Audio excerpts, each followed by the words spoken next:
One day, I came home and found that my husband had disappeared and left without a trace. A few days later, I found out that him and my sister had eloped. That was 12 years ago. He recently contacted me on the phone, stating, "I'm coming to my home with my wife, and you are in my way. Get out of my parents' house." He was annoyed that I was living at his parents' house. It's been 12 years since they eloped, and I guess he intends to take my sister as his wife now that things have cooled down. But they don't know. They don't know how drastically the family, including myself, have changed since then. My name is Melanie Miller, and I am 27 years old. I studied and majored in web design and started to work in a web production company.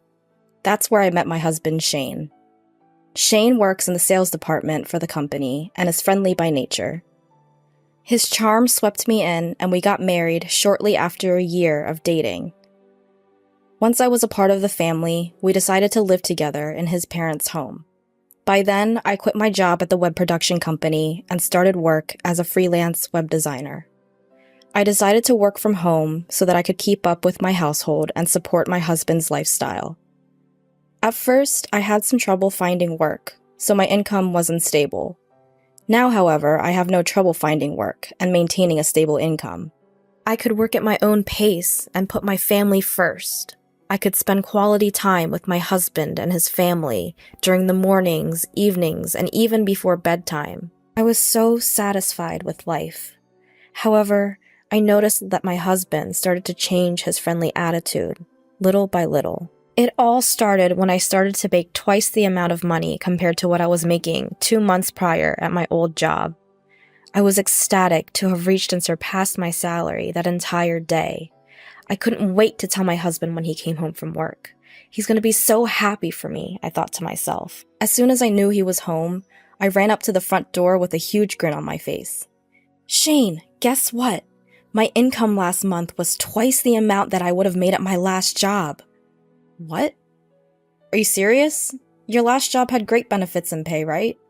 "Yeah, but I've been wanting more. I finally did it." Yep. "That's it? What? You want me to throw you a party?" My husband was being unusually sarcastic and negative. I didn't know where the attitude was coming from, so I asked, "Shane, are you mad at me for something? Did I do something wrong? I genuinely thought that you'd be happy for me." "Why would I be happy? It's not like my salary went up." "Well, yeah, but can't you just be happy for your wife?" "Really? I'm not like you. I'm just not a naturally happy person." "Shane?" After that fight, my husband became more distant and indifferent day by day. Our daily conversations decreased until eventually it was only me that greeted him good morning and good night first. Even though we were only a year into marriage, we were far from happily married. My in-laws, whom we lived with, started to notice the tension and they began to worry, but they never said anything. 2 months went by and the relationship was still the same. We ate our meals together, but sat in silence. He'd switch the channel when I was in the middle of watching something and would eat all of the food in the house that I'd buy without asking for permission. Whenever I tried to confront him, he'd argue with me, so I just kept it to myself.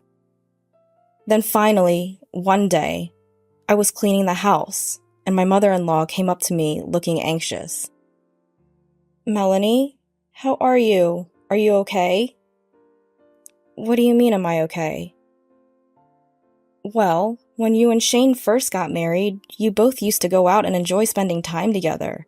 But lately, it seems like you don't do much of that anymore. And you don't even talk, and..." "Yeah, but we've only been married for a year," I replied. But it was strange. I forced a smile back at her so that she knew not to worry. But she saw right through my smile. She looked at me with a straight face. "If you don't want to talk about it, I won't make you. But I worry about you, and lately, I feel like you've been down." "Well, I'm not faking anything." "Well, your father notices it too. Him and I are just worried that you might be overwhelming yourself." "Oh, Mother." Honestly, it probably was my fault that my husband was uncomfortable with me earning more. But on the other hand, I also felt alone in my accomplishment. And in the moment, I was so happy that she finally acknowledged and noticed the pain I was in. It brought tears to my eyes. So I decided to tell her everything. After listening to what I had to say, she started to rub my back and responded, "I am so sorry on behalf of him. He is not man enough to sincerely be happy for you and your success." No, it's my fault. It was selfish of me to think that he would have genuinely been happy for me. But that's something you shouldn't have to worry about in a marriage, Melanie. And if you keep your feelings in about this, it will only make it worse. I don't think it could get any worse. Okay, so the two of you need to seriously talk about this. Can you do that? Yes, I can. Thank you for listening to me, Mom. She smiled back at me. Of course. And then she patted my head. My in-laws love me as if I were their own daughter. They saved me. With her advice in mind, I decided to have a proper conversation with my husband. That night, I stayed up waiting for my husband to come home. However, there was no sign of his return no matter how many hours went by. Normally, he'd be home by 10 at the latest, but it was already past 11 that night. "What's taking you so long?" ? I texted him, but he didn't reply. Maybe something's wrong. I attempted to call him, but the phone would only ring and he didn't pick up, so I kept anxiously waiting.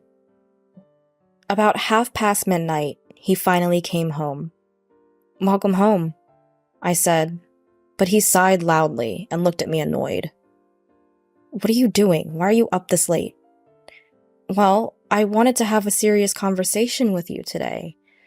"About what?" he answered annoyingly. "This all started between us because of my new salary, right?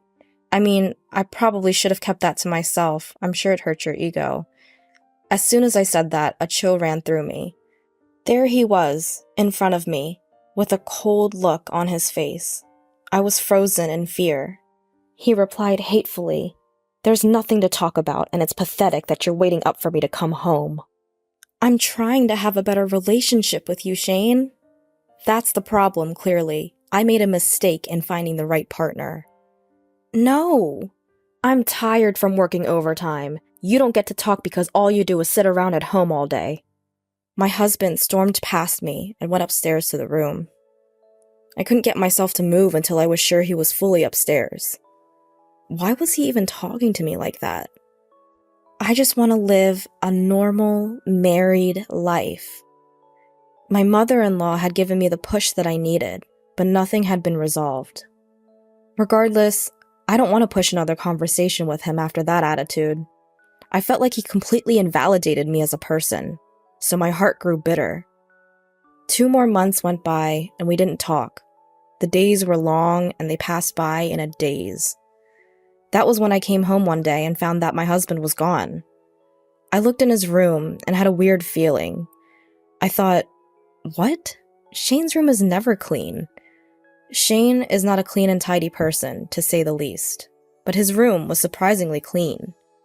The clothes in his closet and his suitcase were gone.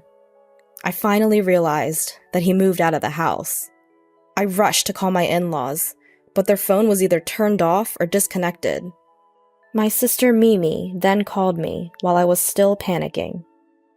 "Hi, sis. Long time no see." "Mimi, I can't talk right now." "Your husband isn't there, is he?" "What? How did you know that?" How did she know that? Something's not right here, and she proceeded to tell me the truth. "I'm with your husband right now." "What? What do you mean?" "Well, I was just at the bar, and I saw him there, coincidentally. We had a drink, and then he said you guys weren't really getting along." "Mimi, no! You can't be." "I am dating him, and we're going away to get married, so don't try and stop me." "Going away? Don't be silly. Bring Shane back home now." I'm sorry, I can't. I've actually had these feelings for a while now. Plus, he's tall and handsome. I'll take him. Then the phone went silent.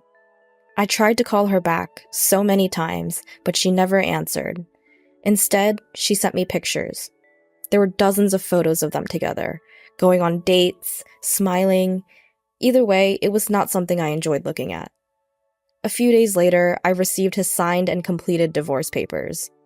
I called his job, but they told me he'd already resigned. I knew that I didn't deserve to go through this alone. I told my parents and in-laws about the situation and asked for their support. So, apparently, Shane and Mimi are together now. He quit the company on his own, and now he's making me sign the divorce papers. Everyone was speechless. Then, my father-in-law started to speak after processing. Melanie, I am truly sorry for our stupid son. I don't expect you to forgive me. Matter of fact, you don't have to. Oh, Father.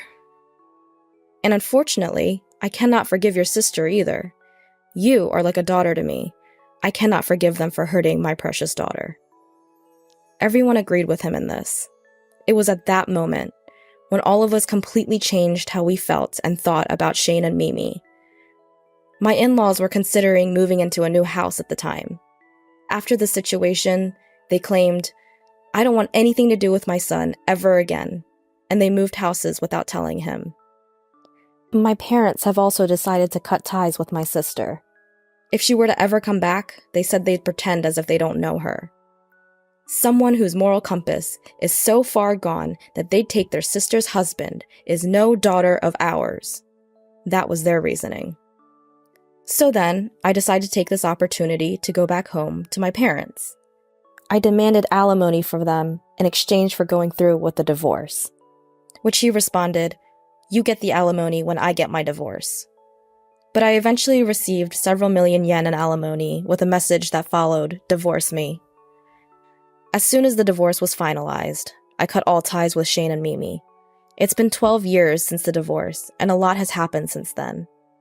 My in-laws tore down the house we all lived in and even sold the land.